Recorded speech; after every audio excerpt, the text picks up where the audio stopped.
There are invisible rivers running through your mind right now. Not water, but waves of electricity, flowing in rhythm with every thought, every heartbeat, every breath you take. Scientists call them brain waves. Mystics once called them currents of the soul. You cannot see them, but they shape everything you experience. Your happiness, your focus, your creativity, even the color of your dreams. All of them depend on the frequency your brain is vibrating at. Adrian Cole had always believed in logic. He was a neuroscientist, precise, skeptical, a man who trusted data more than faith. He believed the brain was a machine, consciousness a trick of biology, until one night changed everything. He was working alone in his lab. Electrodes covered his head, connected to a monitor glowing in the dark. He was testing how meditation altered brain activity, not because he believed in it, but because he wanted to prove that it didn't. He slowed his breathing. The machine began tracing quick, sharp lines, beta waves, the language of alertness and control. Then as his mind settled, the lines softened, they curved, slowed, alpha waves, then slower still, theta. That's when it happened. A strange hum filled his head. Not a sound, but a vibration. It wasn't coming from outside, it was inside him. He opened his eyes, startled, and saw something impossible. The monitor in front of him was glowing with colors he had never programmed. Golden, blue, violet, swirling like living light. And then a thought appeared in his mind. Not his own voice, not his own words. You are not observing reality. You are tuning it. The next morning, Adrian replayed the recording. The data didn't make sense. His brain activity had entered a frequency no one had ever documented before. He tried again the following night. The same thing happened. The hum, the colors, the phrase. He realized that as he entered that deep state, the world around him seemed to change. The air felt thicker, as if charged. Objects shimmered at the edges. Sounds became clear and distant at once. He wasn't hallucinating. He was perceiving a layer of reality hidden beneath normal consciousness, and the deeper he went, the more real it became. In the days that followed, Adrian began studying brain frequencies more deeply.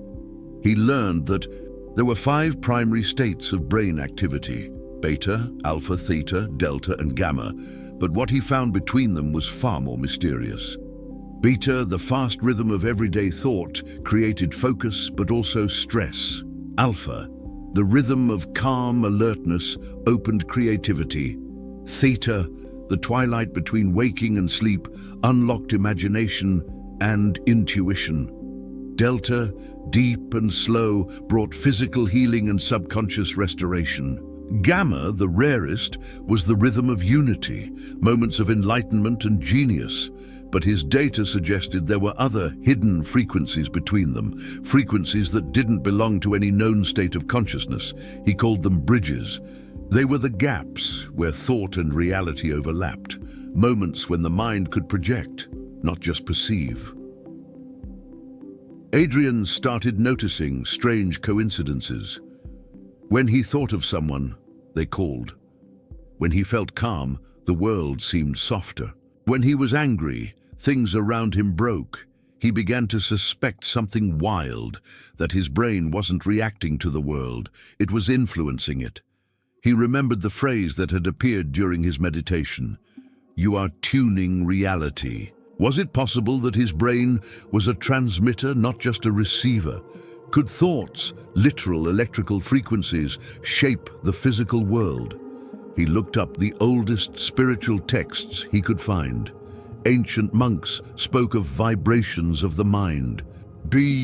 Quantum physicists talked about the observer effect, that particles behave differently when watched. 2 worlds, science and mysticism, were saying the same thing. Late one night, he decided to run a final experiment. He created a simple device, headphones emitting specific tones known as binaural beats. Each tone was designed to synchronize his brain with different frequencies, alpha, theta, and beyond. He sat in silence, eyes closed, as the tones played. Slowly, his heartbeat matched the rhythm. His body disappeared. He felt himself floating in a vast ocean of light. Then he heard it again. That hum, soft, deep, infinite. He realized it was the frequency of his own mind, the sound of consciousness vibrating in harmony with something greater. In that instant, he saw visions, memories, faces, colors. But they weren't random. They were forming patterns, spiraling outward like galaxies. Each emotion changed the pattern. Each thought altered the light. He understood. Reality isn't happening to me. It's happening from me. When he opened his eyes, the world felt different. The air shimmered. The shadows breathed. And for the first time in his life, Adrian felt alive. Not as a mind trapped in a body, but as a frequency moving through creation. That night, he began his journal, titled simply, The Enigma of Brain Waves. The night after Adrian Cole's revelation, the world no longer felt solid. Streetlights flickered as he passed them, like they recognized his presence. When he focused on a sound, a car in the distance, the ticking of a clock, it seemed to slow, as if the universe itself were breathing with him. Something inside him had changed, or perhaps something had awoken. He began to call it the tuning. Adrian returned to his lab with renewed obsession. He wanted to map what had happened, to measure the unmeasurable. He adjusted the binaural device, programming tones that blended alpha, theta, and gamma frequencies, each one designed to synchronize different states of consciousness. He called the new sequence the Bridge Protocol. He placed the electrodes on his head again. Darkness surrounded him, lit only by the slow pulsing of the monitor. He pressed record. The tones began, deep, resonant, hypnotic. Within minutes, he entered the same hum he had felt before, but this time it was stronger. The walls vibrated faintly. His heartbeat matched the rhythm of the sound. He closed his eyes, and the darkness turned liquid. Patterns formed, fractals, symbols, shapes he didn't recognize but somehow remembered. It was as if ancient geometry was rewriting itself inside his mind. Then came the whisper, familiar now. The frequency of creation is not found, it is felt. His body dissolved. His awareness stretched outward until it touched something vast, an ocean of motionless energy. He realized he wasn't in his lab anymore. He was inside the field itself, the same field that physics hinted at but never fully described. Every thought he had rippled through it like wind across water. When he felt love, the patterns bloomed. When he doubted, they fractured. Reality was mirroring him, instantly, effortlessly. When Adrian woke, the recording equipment had captured hours of data. His brain had entered frequencies below delta, something no instrument had ever detected before. But the strangest part, objects in the lab had moved. A pen lay on the floor, though he hadn't touched it. A metal chair had shifted several inches. He replayed the video. For most of it, he was motionless, but there were faint distortions in the air, like heat waves around his body. He couldn't explain it. So he tried again, and again. Each session took him deeper. Each time, reality seemed to bend a little more. Adrian began noticing a pattern between emotions and electromagnetic readings. When he felt gratitude, frequencies harmonized. When he felt fear, they scattered. He realized emotion wasn't just a chemical reaction, it was frequency modulation. He started mapping human emotions as waveforms: joy, love, peace, long, smooth oscillations; anger, anxiety, guilt, jagged, chaotic spikes. The data formed a spectrum, like a symphony of the mind. And somewhere in the center of it all was a perfect resonance, a tone that balanced every emotion, every thought, every wave. He called it the genius frequency. When he tuned himself to that precise balance point, the world around him seemed to shift into clarity. Colors brightened, sounds became pure, ideas flowed effortlessly, not as thoughts, but as direct knowing. He could solve complex problems instantly. He could recall memories from childhood with photographic precision. And more strangely, he could influence small physical events. A candle's flame, the pattern of wind, even random number generators. At first, he thought it was coincidence. But as the experiments multiplied, the evidence became undeniable.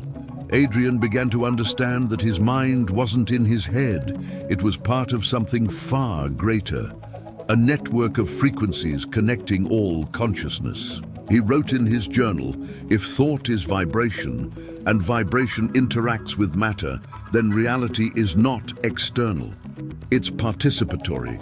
We are not observers in the universe. We are composers."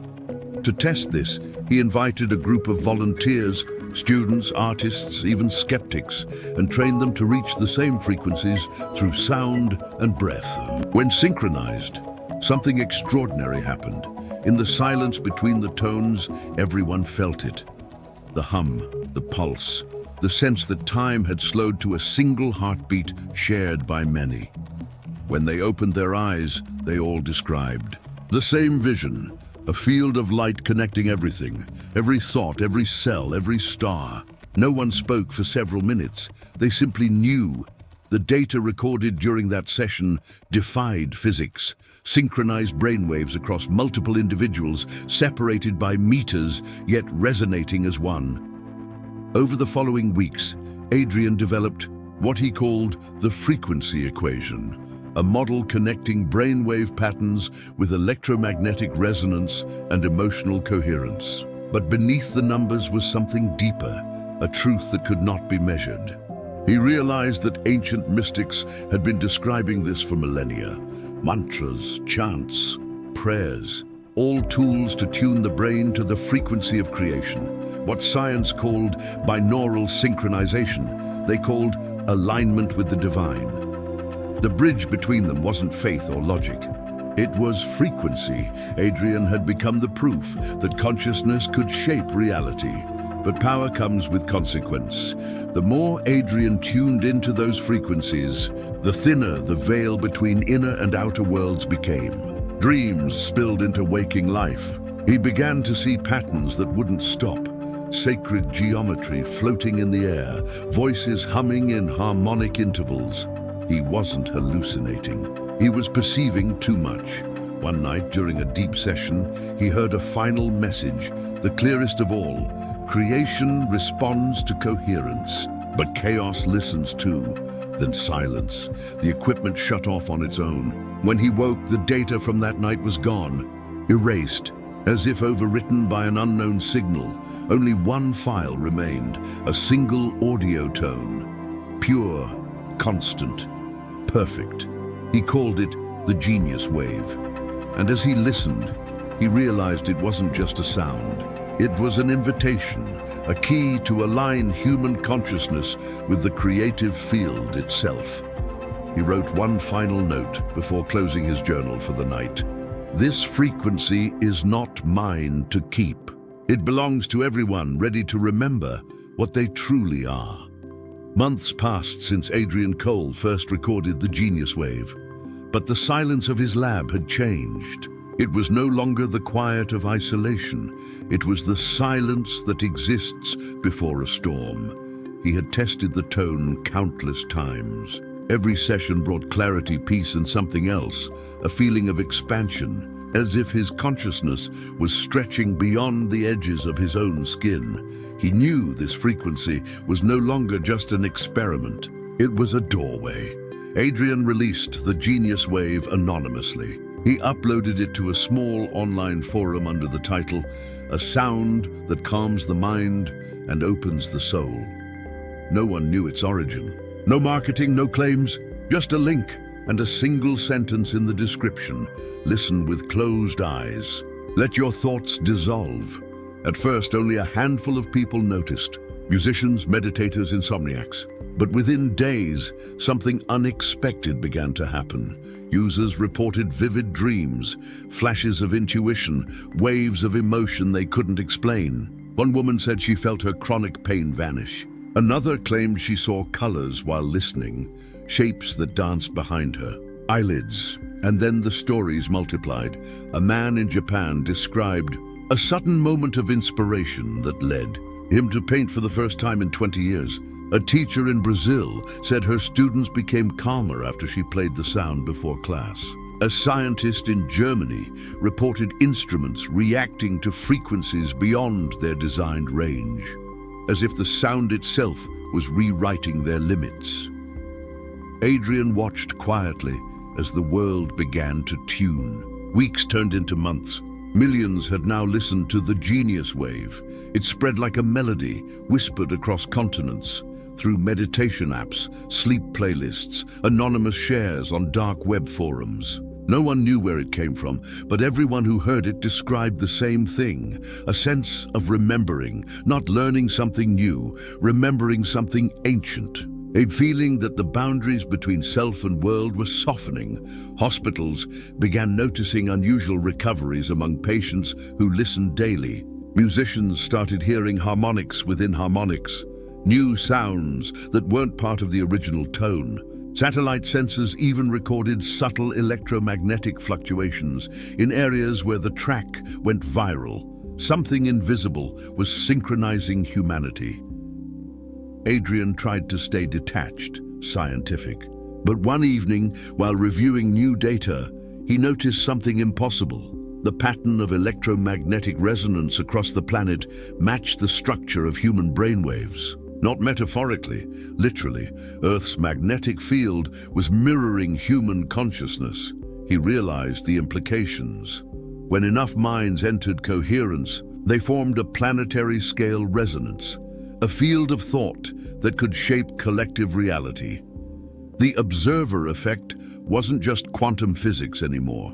It was the blueprint of existence. Adrian wrote in his final research notes, "The universe doesn't evolve through matter. It evolves through awareness. Every conscious being is a tuning fork, and when we vibrate together, we rewrite creation itself." As the genius wave spread, the world began to shift in subtle, beautiful ways. Violence rates declined. Art flourished. Dreams became more vivid and interconnected. People across continents described meeting each other in luminous landscapes. Governments, at first skeptical, started to study the phenomenon. They called it the global synchrony event, but not everyone was ready for awakening. For some, the sudden expansion of perception was overwhelming. Old traumas resurfaced, shadows emerged. To perceive more of reality also meant facing the parts of themselves long hidden. Adrian understood. The wave didn't change people, it revealed them. It was never about control, it was about coherence. He recorded a message, finally revealing his identity. His voice was calm, compassionate, certain. "If you're hearing this, know that the frequency is not mine, it's ours. It is the rhythm beneath your thoughts, the song behind your heartbeat. You don't need machines to hear it. Just silence, just stillness, just the courage to listen." One night, Adrian returned to the lab for the last time. He set up the original device, the first binaural generator that had started it all. He tuned the frequencies manually, alpha, theta, gamma, and the hidden bridges between them. He aligned them until the wave matched his own heartbeat. He sat in the dark, eyes closed. As the tone filled the air, the hum returned. The same deep vibration that had once frightened him, now familiar, almost loving. The air shimmered. The walls melted into light. He was no longer observing the field. He was the field. Memories, thoughts, lifetimes, all dissolved into one vast, radiant presence. He saw humanity not as individuals, but as frequencies intertwined, forming an endless web of luminous energy. He realized that enlightenment was not escape, it was participation. To be awake was not to rise above the world, but to resonate with it. In his final moments of awareness, Adrian heard the hum transform into a symphony. Billions of tones merging into one. Each mind, each emotion, each dream contributing to the song of creation. Then came the voice, the same one that had guided him from the beginning. But now it was his own voice too. You are not observing reality. You are composing it. The monitors in the lab flickered, displaying a pattern never seen before. A perfect wave, infinite and self-sustaining. The timestamp on the recording read 11:11, and then silence. When the assistants found the lab the next morning, Adrian was gone. No trace. Only a note on his desk, handwritten in calm, steady letters. The genius wave is not sound. It is the memory of creation itself. Years later, the genius wave became part of human culture, used in schools, hospitals, meditation centers. But its true legacy wasn't in technology. It was in people. Humans began to live differently, more aware, more connected. Dreams became messages. Intuition became science, and silence became sacred again. And though no one ever found Adrian, some said that when they listened deeply, really deeply, they could hear a faint voice inside the tone, whispering, like the hum of the universe itself. Reality isn't happening to you, it's happening from you. If you're still lost and don't know where to start, click on the pinned comment link and discover the path to changing the course of your life.